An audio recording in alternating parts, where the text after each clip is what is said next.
আসছে ঈদুল ফিতরে মুক্তির অপেক্ষায় আছে বরবাদ, দাগি, জংলি ৩ সিনেমা। মুক্তিকে কেন্দ্র করে ইতোমধ্যে সিনেমাগুলোর ট্রেলার প্রকাশ করা হচ্ছে।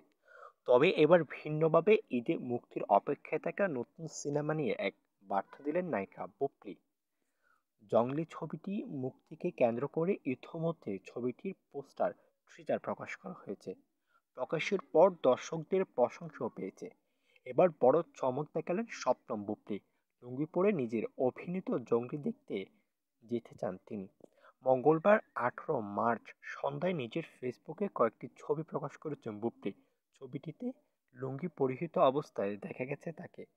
বসে দাঁড়িয়ে বিভিন্ন ভঙ্গিতে পোজ চেয়েছেন তিনি। ক্যাপশনে লিখেছেন, হে গাইস, লুঙ্গি পরে জঙ্গলি সিনেমা দেখতে গেলে কেমন হয়? আজাদ খানের গল্পে জঙ্গলি ছবিটি নির্মাণ করেছেন এম রহিম। সিনেমাটির চিত্রনাট্য লিখেছেন সুকৃতি সাহা ও মেহেদী হাসান। ছবির গানগুলোর কথা, সুর ও সঙ্গীত করেছেন জনপ্রিয় সুরকার প্রিন্স মাহমুদ।